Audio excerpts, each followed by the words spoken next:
Selamat datang di kelas Dasar Listrik dan Elektronika bersama Ibu Cynthia.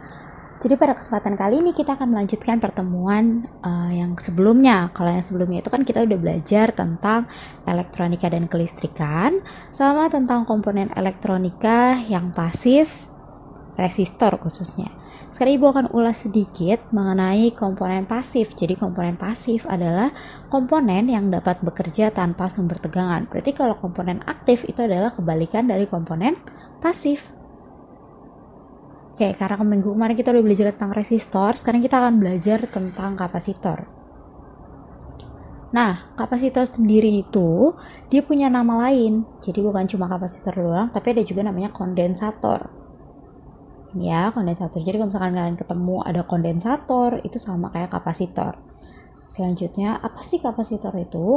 Kapasitor adalah komponen elektronika yang dapat menyimpan elektron atau muatan selama waktu tertentu. Jadi kapasitor ini juga punya satuan namanya farad, pakai F besar. Jadi kalau kalian tulis F kecil, itu salah, karena F kecil itu punyanya frekuensi. Oke, next ada simbol. Perhatikan di sini ada 4 gambar simbol. Yang pertama ada tulisan normal, elektrolit, sama variabel. Jadi kalau misalkan di kapasitor itu ada 2 macam. Ada elektrolit, ada non-elektrolit atau non-polar. Nah, kalau kalian yang non-polar itu pakai yang normal 1 sama normal 2. Ini dua-duanya betul. Oke, next. Ini ada disebut nama nilai kapasitor. Jadi pada umumnya kapasitor itu yang di pasaran adanya mikrofarad. Ini yang UF ini bukan U ya, tapi mikrofarad, nanofarad, dan picofarad. Ini yang paling umum karena 1 farad itu kalau di kapasitor itu cukup besar kayak gitu. Nah, urut-urutannya itu gimana sih? Ini kita mulai dari yang paling bawah, ada 1 nanofarad. 1 nanofarad itu adalah 10 pangkat min 9, ini pangkat ya, yang segitiga ini, 10 pangkat min 9 farad. Terus kalau 1 mikrofarad itu berarti 10 pangkat min 6 farad, 1 picofarad, dan seterusnya. Jadi ini adalah patokan kalian kalau nanti ingin mengkonversi. Misalkan ada dari mikrofarad, kalian mau ke nanofarad. Nih, lihat dari mikro, kalian mau ke nanofarad, berarti dibagi 1000. Oke, selanjutnya ada kondensator diidentikan mempunyai 2 kaki dan 2 kutub, yaitu positif dan negatif. Nah, ini kalau misalnya elektrolit, ini sebagai contoh aja. Kalau elektrolit yang bentuknya kayak gini, kalian harus pakai simbol yang ada tanda tambahnya tadi. Selanjutnya ada lagi yang dia bukan elektrolit, simbolnya yang sama dengan ini.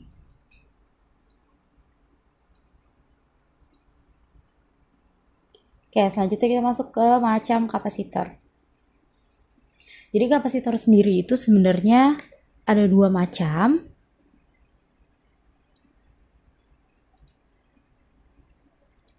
Yang pertama itu ada kapasitor polar dan kapasitor non-polar. Sekarang kita masuk ke kapasitor polar dulu ya. Jadi kapasitor polar itu ada 2. Yang pertama ada elektrolit, satunya lagi itu ada tantulum. Jadi kita bahas dulu yang pertama, ini adalah elektrolit kapasitor atau sering disebut ELKO. Kenapa sih disebut ELKO? Padahal kan elektrolit kapasitor kan? Karena ELKO itu singkatan dari elektrolit kondensator, kayak yang tadi Ibu bilang. Kondensator dan kapasitor itu sama. Nah, apa sih artinya polar dan non-polar? Kalau polar itu artinya dia berkutub. Namanya kutub, ada kutub positif dan ada kutub negatif. Makanya itu kenapa dia itu pemasangannya tidak boleh terbalik. Kalau dia kebalik masangnya, itu tuh bisa kapasitornya rusak atau bahkan meledak. Kenapa? Karena di dalamnya ini kan dibentuknya tabung ya. Nah, ini tuh ada cairannya, makanya disebut elektrolit. Nah, biasa ini kalian pakai kalau misalkan untuk ngerangkai di rangkaian power supply, low pass filter, atau clock. Nah, biasanya tegangan kerja dari kapasitor dihitung dengan cara mengkalikan tegangan catu daya dengan 2. Jadi 2 kali tegangan catu daya. Contohnya ada kapasitor yang nantinya akan diberikan tegangan sebesar 5 volt. Berarti kapasitornya itu yang harus kita pilih tegangan kerja minimumnya 10 volt. Apa sih 10 volt yang itu? Kalau bingung nih, lihat di sebelah sini ada tulisan 25 volt kan? Nih yang di sininya ya, berarti yang kalian harus lihat kayak gitu maksudnya. Nah, terus selanjutnya gimana cara baca kapasitor elektrolit gitu kan. Nah, kalau nilai dari kapasitor elektrolit sendiri itu udah terlihat jelas di bagian badannya. Lihat, perhatikan di sini ada tulisan nominal capacitance 4700 mikrofarad. Lihat di sebelah sini udah terpampang jelas ya, 4700 mikrofarad. Selanjutnya ada working voltage atau artinya tegangan yang dapat bekerja di kapasitor ini. Itu adalah 25 volt. Terus kalau mau tahu positif sama negatifnya gimana, Bu? Ini lihat di sini, di badannya itu udah ada tanda negatif kayak gini. Di sebelah sini. Itu tandanya kaki yang pendek ini adalah negatif. Yang paling panjang adalah yang positif. Paling gampang adalah kalian lihat di sebelah sini. Negatif itu berarti lurusannya adalah kakinya negatif. Kayak gini. Oke. Selanjutnya ada tantalum kapasitor. Jadi ini adalah jenis kapasitor polar kedua yang terbuat dari material tantalum sesuai dengan namanya. Nah, komponen ini memiliki polaritas juga. Jadi jangan sampai kalian salah pemasangannya kayak yang tadi gue jelasin di awal. Bedanya adalah kalau misalkan tantalum itu, kalau tadi kan elko itu kalian tanda negatifnya kan. Kalau misalkan tantalum itu kebalikannya. Kalian lihat di tanda positif. Lihat di sini ada positif kan. Nah, positif ini menandakan bahwa kaki di sebelah sini adalah kaki yang positif. Oke. Karakteristik temperatur dan frekuensinya lebih bagus daripada elko. Karena terbuatnya dari bahan tantalum itu. Terus cara membacanya, perhatikan di sini ada capacitance value in microfarad. Artinya nilai kapasitansi yang ada di sini adalah dalam mikrofarad. Contohnya ada ini 4,7. Berarti tantalum ini bekerja di 4,7 mikrofarad. Selanjutnya ada maximum working voltage value in volt. Berarti dia menunjukkan bahwa batas maksimal tegangan yang dapat ditahan oleh si kapasitor ini adalah 35 volt. Sehingga kalau kalian bertemu tantalum ini, dia nilainya adalah 4,7 mikrofarad, 35 volt.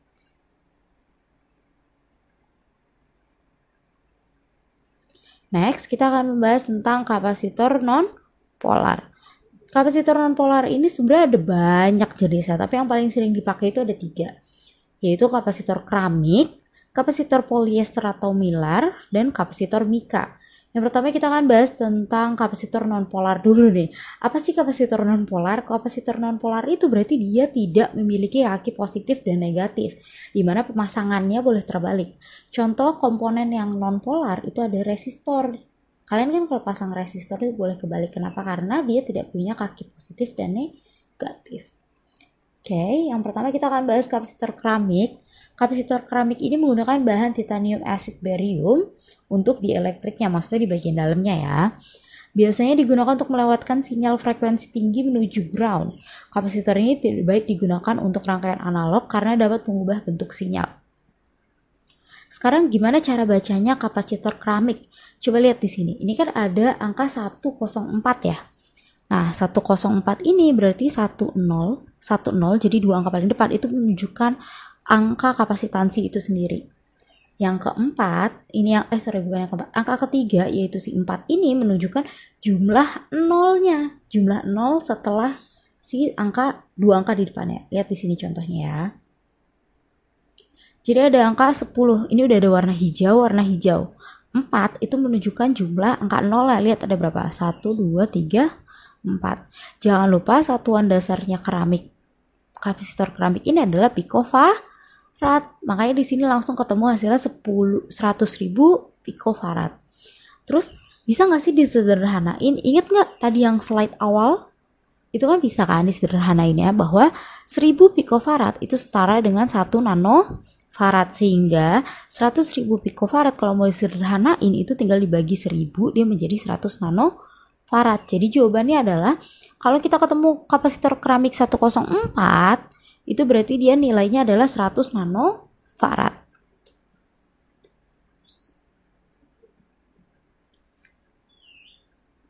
Oke, sekarang kita masuk ke kapasitor polyester atau mylar. Jadi kalau misalkan kapasitor polyester ini, dia bagian dalamnya itu ya dan luarnya dibuat dari polyester film. Karakteristiknya ini tuh lebih bagus daripada semua jenis kapasitor yang sebelumnya. Dapat digunakan untuk frekuensi tinggi. Dan ini biasanya punya toleransi sebesar 5-10%, jadi nggak terlalu concentrate banget. Ini ada contoh kapasitor mylar atau polyester 2A334J. Perhatikan di sini, 2A itu berarti arus maksimal yang dapat melewati kapasitor ini adalah 2 ampere. Oke. Selanjutnya ada J. Di paling belakang ada J kan? J itu berarti toleransi. Lihat di tabel yang tadi ini. Daftar kode toleransi kapasitor. Ini harus kalian hafal. Tadi apa? Itu J kan? Berarti ingat kalau toleransi itu ada plus minus. Berarti J itu plus minus 5%. Lihat di sini plus minus 5%. Selanjutnya ada 334. Ini perhitungannya itu sama seperti yang kapasitor keramik. Jadi 33 ini dia adalah sebagai angka di awal dan 4 itu sebagai jumlah nolnya. 330.000 picofarad. Kalau mau disederhanain gimana caranya? Jangan lupa dibagi 1000. Kenapa? Karena 1000 picofarad sama dengan 1 nanofarad. Satuan dasarnya polyester atau mylar ini masih sama picofarad.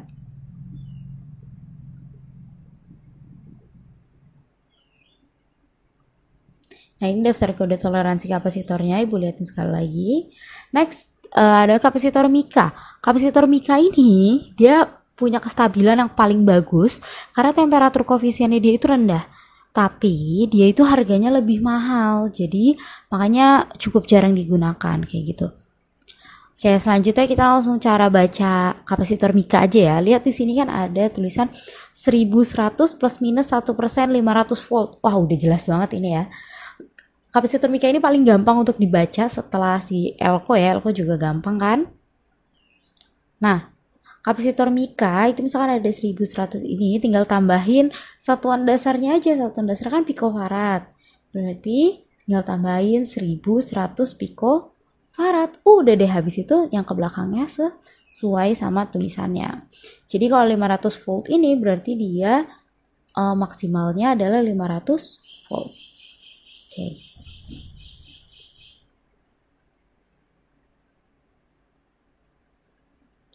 Nah, ini ada contoh soal lagi. Kalau kalian bingung nanti Ibu soalnya kasih soalnya itu bentuknya kayak gini nanti pas kalian UTS atau ulangan harian. Misal ada angka nomor 1, 2, 2. Kalau misalkan dia cuma 1 atau 2 angka, baca di sini. Jika ditemukan kapasitor non-polar hanya 1 atau 2 angka, maka langsung dituliskan satuannya picofarad. Satuannya kapasitor itu farad. Tapi dia punya satuan dasar biasanya itu picofarad. Jadi kalau misalkan kalian ketemu angka 22 kayak gini, hasilnya itu kalian tinggal tambah picofarad ini aja. Jadi hasilnya adalah 22 picofarad. Selanjutnya nomor 2 ada 33 N K besar 100. Nah, perhatikan di sini N. N itu adalah satuan kapasitansinya. Jadi kalau misalkan kalian ketemu yang kayak gini, dia ini satuan dasarnya bukan lagi picofarad, tapi mengikuti huruf yang ada di sini. Kalau di sini N berarti dia nano, kalau di sini P berarti dia pico. Kalau di sini U itu berarti dia mikro. Nah, tapi biasanya kalau mikro dia itu nggak ada huruf di sini nih.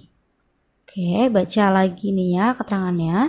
Selanjutnya ada K besar, itu toleransi. Toleransi itu kalian lihat yang tadi dari tabel itu. Kalau K itu plus minus 10%. Next ada 100. 100 itu tandanya adalah batas maksimum tegangan atau satuan. Satuannya adalah volt gitu kan. Sehingga 33N-K100 itu punya hasil adalah 33N nanofarad plus minus 10% dengan batas maksimum tegangannya 100 volt. Oke, sampai sini udah paham?